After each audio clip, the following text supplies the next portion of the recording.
안녕하세요. 만나서 반갑습니다. 역사가 김영주입니다. 성종실록 제18부 폭빈, 인수대비, 불교를 보호하다 라는 주제를 가지고 오늘 함께 할 겁니다. 지난 시간에는 저희가 이제 지한대군에 대한 이야기를 다뤘다면요. 오늘은 이제 성종의 모후인 인수대비 이야기 플러스 좀 불교 이야기를 해보려고 하는데요. 도합군주를 추구했던 성종은 철저하게 성리학적 이념에 따라서 정치를 행했습니다. 그러다 보니까 그때 당시 성리학이라는 것이 고위층 내에서만의 담론으로 끝난 것이 아니라 이제 슬슬 사회 저변으로 퍼져나가는 시기가 바로 이 시기였다고 볼 수가 있어요. 그야말로 이제 성리학을 생활화시키는데 그걸 체득화하는 데 있어서 거의 모든 방점을 찍었던 시기가 바로 이 무렵이죠. 자, 그래서 이때 당시 성리학자들은 이런 사회적인 분위기를 틈타가지고 요걸 등에 업고 개국 초기부터 진행해왔던 승유 억불 정책에 대해서도 이제 확실하게 이제 방점을 찍으려고 박차를 가하게 됩니다. 물론 성종 또한 도합군주로서 승유 억불에 대해서는 대체로 찬성하는 입장이었어요. 하지만 성종은 이런 얘기도 하기는 합니다. 사람들이 불교를 믿어온 지가 오래되었는데 이거를 어느 날 갑자기 못하게 할 수가 있겠냐. 그래서 어느 날 갑자기 없애는 것은 좀 다소 무리가 있을 것이고 차근차근 하나씩 진행을 해 나가다 보면은 결국에는 승유 억불이 달성되지 않겠냐라고 그렇게 이야기를 했다라는 거죠. 그러니까 승유 억불의 대전제에는 동의는 했지만 좀 급진적으로 하는 것보다는 천천히 차근차근 해 나가자라고 그렇게 말을 한 건데 성종이 이렇게 말을 한 데는 나름대로 이유가 있는 것 같긴 해요. 그거는 승유 억불이라는 그 대전제를 부정해서 그런 게 아니라 개인적인 속사정이 있었던 것 같은데 아무튼 성종시대는 군신 간의 의견이 일치가 돼가지고 승유 억불이 진행될 참이었죠. 하지만 여기에는 뜻밖의 복병이 도사리고 있었습니다. 조선은 개국 초부터 승유 억불 정책을 추진을 해왔는데 그런데 그런 것 치고는 불교가 여전히 살아서 이제 계속 명맥을 유지하고 있다는 거예요. 왜냐면은 잊을만 하면은 불교를 신봉하는 왕실의 고위층들이 등장을 했다라는 거죠. 일단은 개국조인 태조 자체가 독실한 불교 신자였습니다. 그리고 그 아들이었던 다음번 왕인 정종도 나름 불교를 믿었죠. 태종의 경우에는 확실히 과거 합격한 성리학자답게 안티 불교이긴 했는데 근데 아버지가 원체 또 저렇게 불교 신자다 보니까 이 불교를 갖다 대놓고 없애기는 좀 힘들었을 거예요. 그리고 세종의 경우에도 개인적으로 뭐 불교 신자라고까지 말하기는 그렇지만 불교에 대해서 마냥 부정적인 입장은 또 아니었습니다. 문종도 그랬고요. 뭐 단종이야 재기간이 짧은 데다 어리시니까 딱히 뭐 이렇다 저렇다 평가하기 그렇고 그리고 세조는 아시다시피 강력한 불교 신자였죠. 예종도 사실 어느 정도 불교에 대해서 옹호적인 입장을 보였던 인물이었습니다. 그러다 보니까 앞에 있던 왕들 중에서 종종 이렇게 불교 신자들이 나온다는 거예요. 그리고 세조의 왕비였던 정야호 윤씨도 불교 신자였는데 이게 또 왜 중요하냐면은 아시다시피 성종의 즉위 초반은 바로 이 정야호의 수렴청정 기간이었죠. 수렴청정을 하는 대비가 독실한 불교 신자니까 당연히 불교에 대해서 우호적일 수밖에 없다라는 겁니다. 다만 정야호 윤씨는 확실히 이런 거 보면 정말 수렴청정의 가장 FM 표본을 보여주신 분인데 조선이라는 나라가 그 근간이 성리학이라는 것을 명확히 인식을 하고 있었습니다. 그걸 부정하진 않았어요. 이러니 저러니 해도 조선은 성리학의 나라다. 따라서 정야호는 자기가 독실한 불교 신자고 남편도 이제 불교 신자였다 하더라도 이게 성리학 국가에서 너무 지나치게 불교 중심적인 정책을 펼치는 것은 타당치 않다라고 봤던 것 같아요. 우리 개인들의 신앙은 신앙일 뿐인 거고 국가적인 시책은 좀 다르게 가야 된다라고 봤던 거죠. 그래서 정야호는 자신의 남편이었던 세조가 너무 과도하게 불사를 일으켰다라고 그렇게 인식을 했는지 정야호 수렴청정 기간에는 그다지 그렇게 불교에 대해서 어마어마한 후원을 하는 행위는 하진 않습니다. 그리고 신하들이 제기하는 불교에 대한 비판론을 어느 정도 수용해주는 그런 모습을 보이게 되었던 거죠.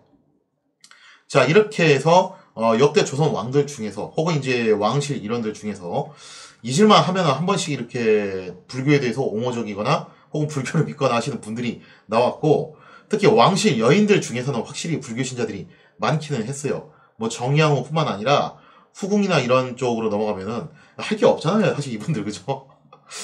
왕의 청의를 얻지 못한 이상 거의 뭐 독수공방 해야 되는 신세고 그런 분들이 마음의 위안을 얻기 위해서 가장 많이 접하는 것은 결국 종교죠. 아직은 뭐 서학이 들어오기 전이었으니까.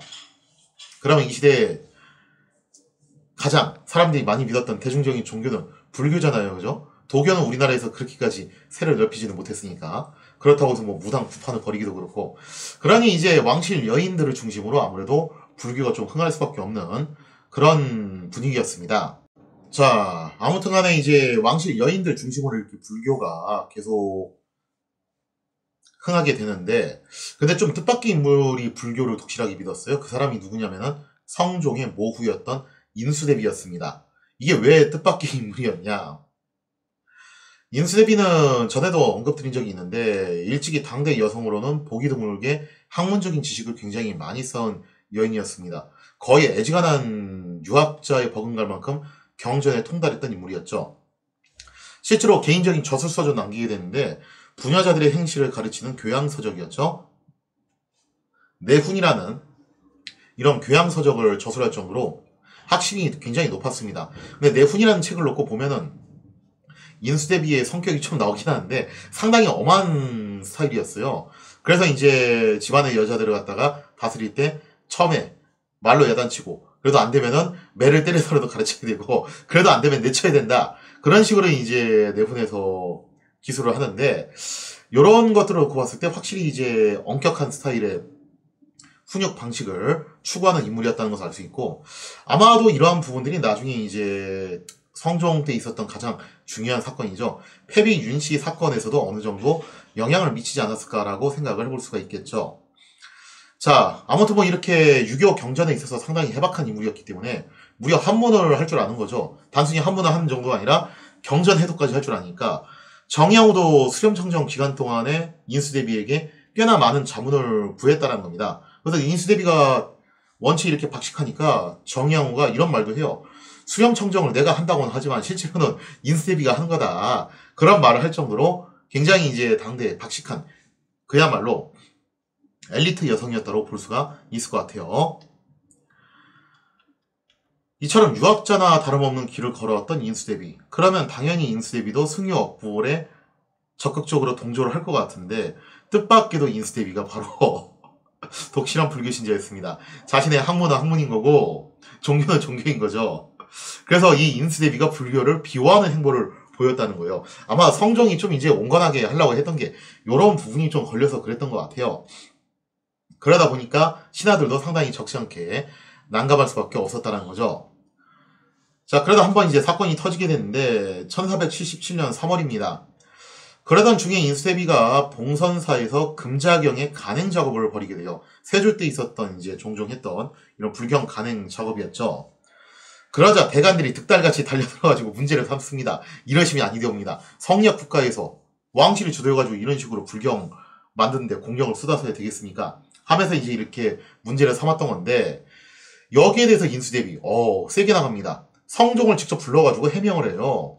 그러면서 이제 인수대비가 뭐라고 얘기하냐면은 내가 이렇게 불경을 간행한 이유는 뭐냐.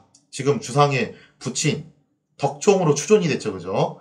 덕종으로 추존이 됐고 이제 원래는 의경세자라고 불렀었습니다. 예전에는. 이 덕종의 넋을 위로하기 위함이라는 거예요. 왜냐면은 그때 예전에 의경세자가 세자 시절에 와병 중에 있을 때 자기가 대비마마를 모시느라고 너무 바빠가지고 미처 자기 남편의 병간호를 제대로 못했다라는 거예요. 그래서 그것 때문에 돌아가신 게 아닌가라는 죄책감이 자기한테 늘상 있었다는 거죠. 그래서 내가 오죽하면 진짜 이렇게 하겠냐. 나는 그게 너무 마음속에 짐으로 남아있기 때문에 이렇게라도 해가지고 돌아가신 남편의 넋을 좀 위로하고 싶어서 그런 거다. 그리고 이거는 성리학에 있어서 부모에게 효를 더하고 부부간에 서로 도리를 다하는 바로 그 이야기를 하는 건데 이게 왜 문제가 되는 겁니까? 하고서 이제 인수대비가 그렇게 이제 감정적으로 호소를 한 거죠. 자, 그래서 인수대비는 성종을 이런 식으로 이제 설득을 하고 신하들한테는 자기가 직접 이제 교지를 내려서 또 해명을 해요. 그러면서 뭐 이제 옛날 역사를 돌이켜 보면은 왕실 여인들 중에서 불교 안 믿는 사람이 몇이나 되겠냐. 불교 뭐 여인들 사이에서는 다 믿는 건데 나도 그래서 그냥 하던 거 하는 것 뿐인데 이게 뭐가 문제가 되냐. 니들 너무 좀 이거 꼬장꼬장하게 나오는 거 아니냐 하면서 이제 그렇게 불교에 대해서 옹호하는 말을 해줬다라는 거죠. 자, 그러다 보니까 신하들은 굉장히 크게 당황할 수밖에 없었는데요. 흥미로운 것은 성종인 인수대비의 눈치를 보면서 모후에 이런 감정적인 호소를 받아들였다는 겁니다. 분명히 성종도 강력한 성리학자였고 도학군주를 추구하는 인물이었잖아요. 그래서 어떻게 보면 그 앞에 있던 왕들보다 훨씬 더 성리학적인 이데올로기를 세게 적용하는 인물이었다고 볼 수 있는데, 그런데 그랬던 성종이, 더군다나 숭유억불이란 대전제를 부정하지도 않았던 이 성종이 모후의 이런 호소를 순순히 또 받아들였다는 거예요. 여기에 대해서 뭐 이제 생각해 볼 수 있는 게, 인수대비가 과거에 자녀들을 양육하던 시절에 그 내훈이라는 책에서 나온 대로 여자들한테만 해당되는 게 아니라 자기 아들들한테도 해당이 됐던 것 같아요. 굉장히 그 교육 방법이 엄격했다라고 해요. 하긴 그러다 보니까 월산대군처럼 그렇게 자기관리 철저한 아들도 나오는 거고, 성종처럼 저렇게 이제 모범생 스타일의 왕도 나오는 거죠. 역시 부모의 자녀 교육이 굉장히 중요한 건데, 아마 인수대비는 그랬던 것 같아요. 남편하고 일찍 사별을 했으니까 애들이 아버지 없이 성장을 해야 되다 보니까 삐뚤어지지 않게 하려면 내가 좀 더 신경 써야 되지 않겠나.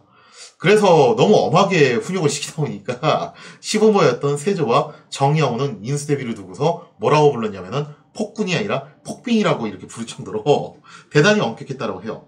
물론 이거는 비난하는 소리가 아니라 애칭입니다. 야, 정말 교육 엄격하게 한다.